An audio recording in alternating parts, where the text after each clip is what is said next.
अब हम अपनी नेक्स्ट प्रॉब्लम की तरफ चलेंगे, जहां पे हम देखेंगे कि पॉलिनोमियल के जीरोज कैसे निकालते हैं।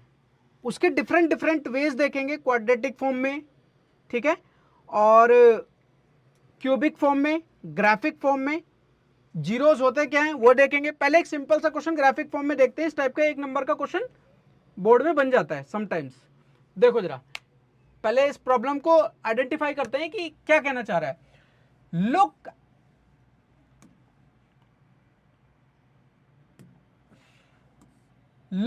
एट द ग्राफ, ग्राफ को देखो। Each is the graph y equal to p x, y equal to p x, where p x is polynomial for each graph, find the number of zeros.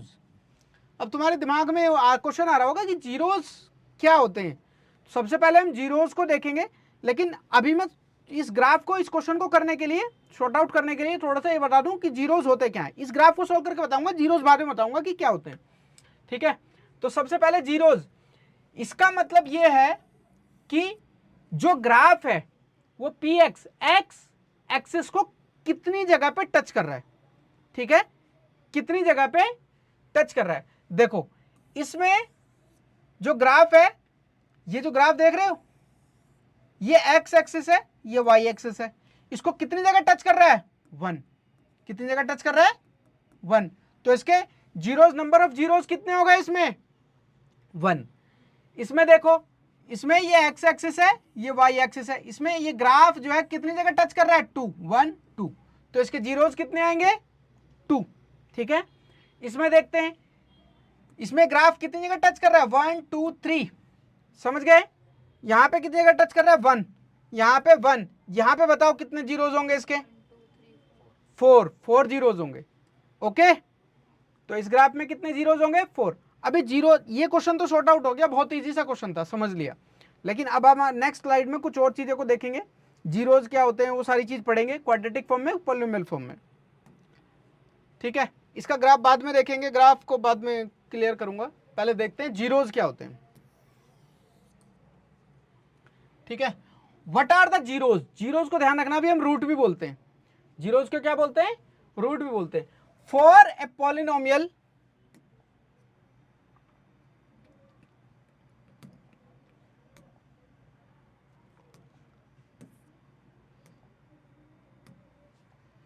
for a polynomial px, the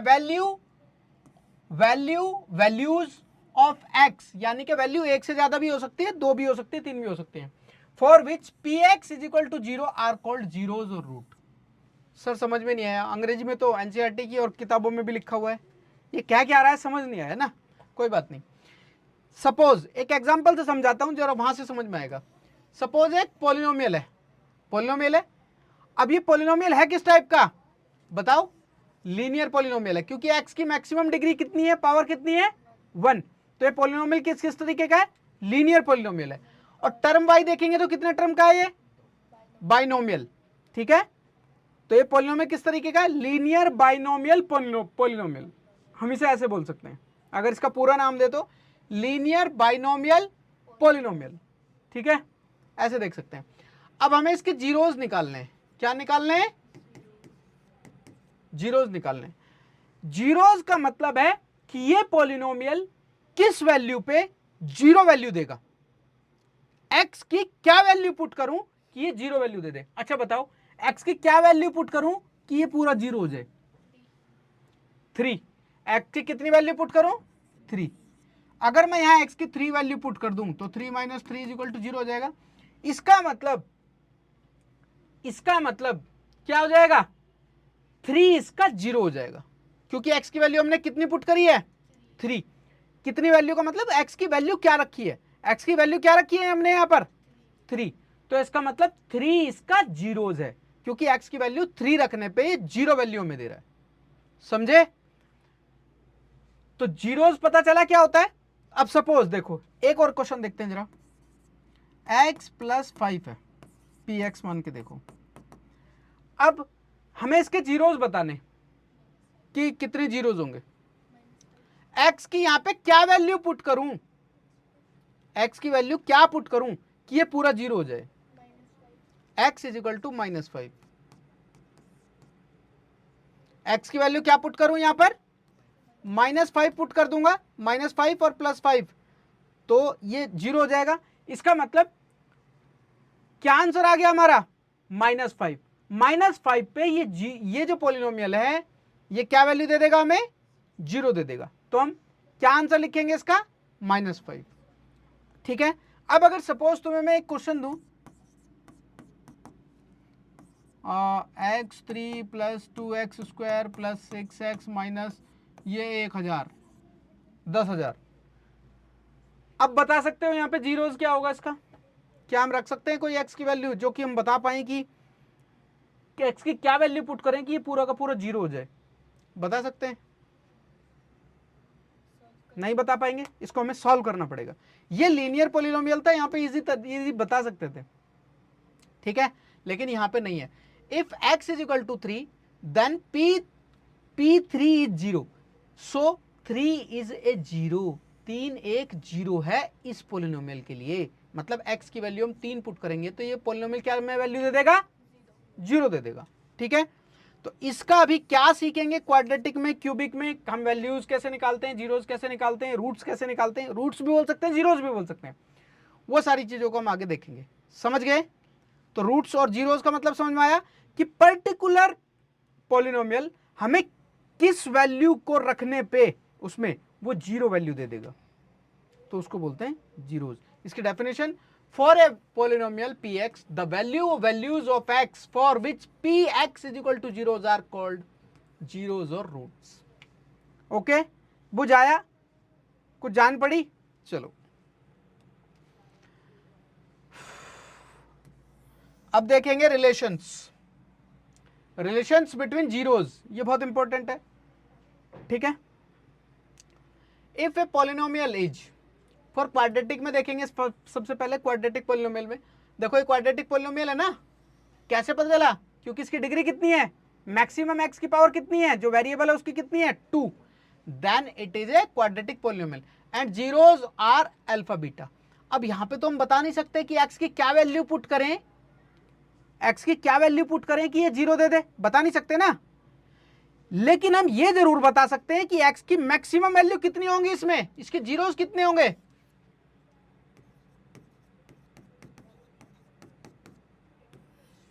इसके x की हम कितनी value निकाल सकते हैं, इसमें से maximum power कितनी है, इसमें इसकी डिग्री कितनी है, 2, इसका मतलब इसके 2 जीरोस हो सकते हैं। ठीक है, इसके कितने हो सकते हैं, 2 जीरोस हो सकते हैं। अब वो क्या होंगे ये तो नहीं बता सकते कि हम x की जगह पे क्या क्या पुट करें कि ये पूरा का पूरा 0 हो जाए। समझ में आया? ये तो नहीं बता सकते, क्या बता सकते हैं इसे देख के, नहीं। हाँ, अगर कोई कांस्टेंट टर्म्स आ जाए तो बता सकते हैं, बता ऐसे भी सकते हैं, बता वैसे भी सकते हैं, लेकिन वो कैसे बताएंगे, वो फॉर्मूला होगा, वो आगे बताऊंगा, अभी सारी चीज आएगी, ध्यान से बता सकते हैं कि x की क्या वैल्यू पुट करें कि ये जीरोस दे दे, बता सकते हैं। लेकिन अभी हमने क्या मान लिया, उसके जो जीरोस होंगे वो x की क्या क्या वैल्यू होंगी, हमने मान लिया अल्फा और बीटा होंगी। क्या होंगी, अल्फा और बीटा वो वैल्यू होंगी जहां पे ये क्वाड्रेटिक पॉलिनोमियल हमें 0 देगा।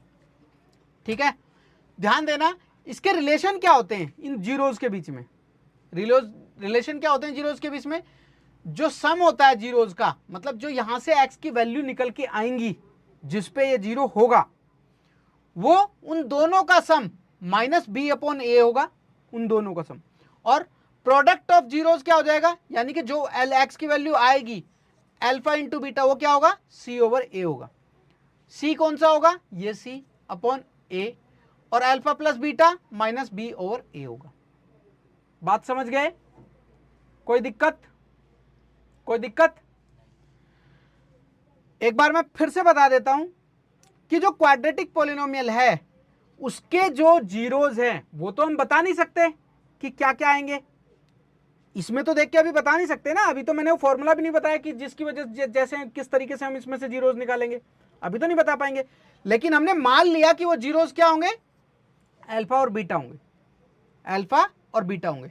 तो जो भी x की वैल्यू आएगी यहां से अल्फा बीटा, उन दोनों का सम -b/a के इक्वल होगा। ये इसका रिलेशन होता है। प्रोडक्ट ऑफ जीरोस क्या होगा, यानी कि जो इसके x की वैल्यू आएगी अल्फा बीटा, उन दोनों का मल्टीप्लाई करेंगे तो c अपॉन ए होगा, मतलब ये अपॉन ये होगा। ठीक है, समझ गए? ये क्या होता है बाकी एग्जांपल से समझेंगे, अच्छे से समझ में आएगा, डोंट वरी। ठीक है, अब देखेंगे डिस्क्रिमिनेशन क्या होगा। Discrimination for a quadratic polynomial, देखो क्वाड्रेटिक इक्वेशन दे रखी है, देखो ये दे रहा है ना, ax square plus b x plus c is equal to 0। The discrimination कैसे निकालते हैं हम, डी से डिनोट करते हैं इसको, इसका फॉर्मूला होता है b square minus 4ac।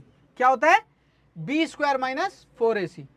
Nature of roots कैसे निकालेंगे, अभी सारी चीजों को कैलकुलेट करेंगे, बताऊंगा अभी। Nature of roots using discrimination क्या होगा, अगर डी जो है 0 से बड़ा निकल के आता है तो क्या होगा, डी 0 से बड़ा निकल के आता है तो हम क्या करेंगे, उसको बोलेंगे हम क्या, roots are real and distinct. क्या बोलेंगे, roots are real and distinct. अगर डी 0 के बराबर निकल के आता है, और डी निकालेंगे कैसे, डी का फॉर्मूला क्या होता है, b square minus 4ac equal to 0 के बराबर आता है, तो रूट्स क्या हो जाएंगे, रियल एंड इक्वल। अगर डी छोटा होता है 0 से तो क्या हो जाएगा, वो बोलो क्या हो जाएगा, roots are imaginary non real. समझ गए? ठीक है, अभी एक एग्जांपल से देखेंगे जरा, जब समझ में आएगा। देखो ये एग्जांपल है, सपोज अब यहां से हमें डिस्क्रिमिनेशन निकालना है। क्या निकालना है, डिस्क्रिमिनेशन निकालना है, रूट्स नहीं निकालने हैं। अभी रूट्स निकालने भी बताऊंगा, उनमें रिलेशन कैसे आएंगे, बहुत सारे क्वेश्चन आएंगे, भर भर के क्वेश्चन डाल रखे हैं मैंने इसमें पीपीटी में, तो तुम्हें समझ में आएगा। अभी पहले डिस्क्रिमिनेशन निकालते हैं। डिस्क्रिमिनेशन का फॉर्मूला क्या होता है बताओ, बी स्क्वायर माइनस 4ac। ठीक है, ध्यान दो, जो एक्स स्क्वायर का कोफिशिएंट है वो a होता है, और जो x का कोफिशिएंट है वो b होता है, और जो ये होता है ये क्या होता है, c होता है। रख दो यहां पे फॉर्मूले में, b स्क्वायर यानी कि -5 का स्क्वायर माइनस 4a कितना है 1 इंटू c कितना है 6, तो d कितना आ गया हमारा, -5 का स्क्वायर करेंगे, ये तो पता है ना, -5 का स्क्वायर करेंगे, -5 मल्टीप्लाई -5, 25 आ जाएगा, 25 आ गया -24 आ गया, तो d इज इक्वल टू कितना आ गया 1। ठीक है, d इज इक्वल टू कितना आ गया 1। अब ये चेक करो कि क्या d जो है कौन से सिचुएशन में आ रहा है। अभी हमने जो पीछे वाली स्लाइड देखी थी, d क्या आ रहा है, 1 आ रहा है ना, क्या d 0 से बड़ा आ रहा है, क्या d 1 है ना, 0 से बड़ा है क्या d, यस, तो ये तो पहली वाली सिचुएशन ही होगी। तो रूट्स क्या होंगे उसके, रियल एंड डिस्टिंक्ट होंगे। रियल एंड, इस इक्वेशन के, इस पॉलिनोमियल के जो रूट्स होंगे वो क्या होंगे, रियल एंड डिस्टिंक्ट होंगे। Real and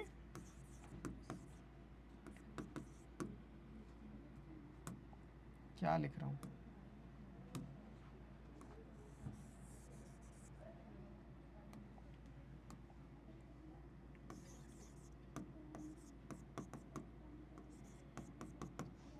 real and distinct root होंगे इसके। पता चल गया क्यों, समझ गए क्यों, क्योंकि d की वैल्यू क्या आ रही है, 0 से बड़ी आ रही है।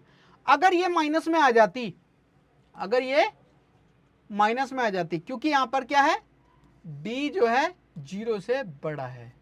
अगर ये माइनस में आ जाता, सपोज -1 आ जाता, तो हम क्या लिखते, जो d है वो माइनस, d छोटा है 0 से, d छोटा है 0 से, तो कौन सी सिचुएशन आती है हमारी, ये वाली सिचुएशन आती। ठीक है, अगर d 0 आ जाता, सपोज 1 की जगह पे, वहां पे सपोज d 0 आ जाता, तो रियल एंड इक्वल आ जाता। समझ गए, बात समझ आ गई। ये हमारा क्या था, डिस्क्रिमिनेशन था। अब देखेंगे क्यूबिक पॉलिनोमियल में, इनके सारे क्वेश्चन करेंगे अभी, रूट्स में भी और उसमें भी। ओके, देखो क्यूबिक पॉलिनोमियल है हमारा, ये क्यूबिक पॉलिनोमियल दिख रहा है ना तुम्हें, क्यों, क्योंकि इसकी पावर कितनी है, मैक्सिमम 3। अच्छा ये बताओ कि इसमें से कितनी x की वैल्यू निकाल सकते हैं हम, मैक्सिमम 3 वैल्यू निकाल सकते हैं, क्योंकि इसकी डिग्री कितनी है 3। x की वैल्यू जब हम इसको सॉल्व करेंगे, ये x की 3 वैल्यू पे जीरो वैल्यू देगा। ठीक है, तो कितने जीरोस हो सकते हैं इसके, 3। कितने रूट्स हो सकते हैं इसके, 3 रूट्स हो सकते हैं। कितने रूट्स हो सकते हैं, 3। क्यों? क्योंकि इसकी डिग्री कितनी है? 3 डिग्री है। मैक्सिमम पावर कितनी है x की? यहां पे 3 है, यानी कि x की 3 वैल्यू पे ये क्यूबिक पॉलिनोमियल हमें 0 वैल्यू देगा। ठीक है, अब वो हमने मान लिए क्या? Alpha beta gamma. वो जो हमने रूट्स मान लिए, जो वैल्यू आएंगी एक्स की जिस पे ये 0 वैल्यू देगा, वो हमने क्या मान लिए? Alpha beta gamma. अब उनके बीच में रिलेशन देखो क्या होता है। अगर तीनों रूट्स को, मतलब जो भी वैल्यू यहां से एक्स की वैल्यू निकल के आएगी, alpha plus beta plus gamma, जो भी वैल्यू आएगी जिसपे 0 देगा, अगर उनको ऐड कर दें तो वो क्या आएगा? माइनस बी अपॉन ए के इक्वल आएगा। अगर उनकी आपस में मल्टीप्लाई करके सबको ऐड करें, यानी कि alpha into beta, beta into gamma, gamma into alpha is equal to C upon A के इक्वल आएगा। और अगर तीनों की आपस में मल्टीप्लाई कर दें, अल्फा बीटा गामा कर दें, तो डी अपॉन ए आएगा। समझ गए? बोलो, ये हमारा है relation of cubic polynomials of roots. Roots के बीच में, क्यूबिक पॉलिनोमियल के केस में जो रूट्स होते हैं उनके बीच में रिलेशन कैसे निकालते हैं? इन 3 से निकालते हैं। और क्वाड्रेटिक से कैसे निकालेंगे? क्वाड्रेटिक से कैसे निकालेंगे? अभी बताया था ना, क्वाड्रेटिक से ऐसे निकालेंगे। जो भी वैल्यू होंगी, सिर्फ क्योंकि यहां पे तो वैल्यू 2 ही हो सकती हैं, अल्फा बीटा। क्यों? क्योंकि ये इसकी मैक्सिमम पावर कितनी है? 2। तो इसके अल्फा प्लस हमने वो मान लिए थे alpha beta, alpha plus beta minus be open हो जाएगा, अल्फा इंटू बीटा सी ओपन हो जाएगा। ठीक है, समझ गए बात? बोलो।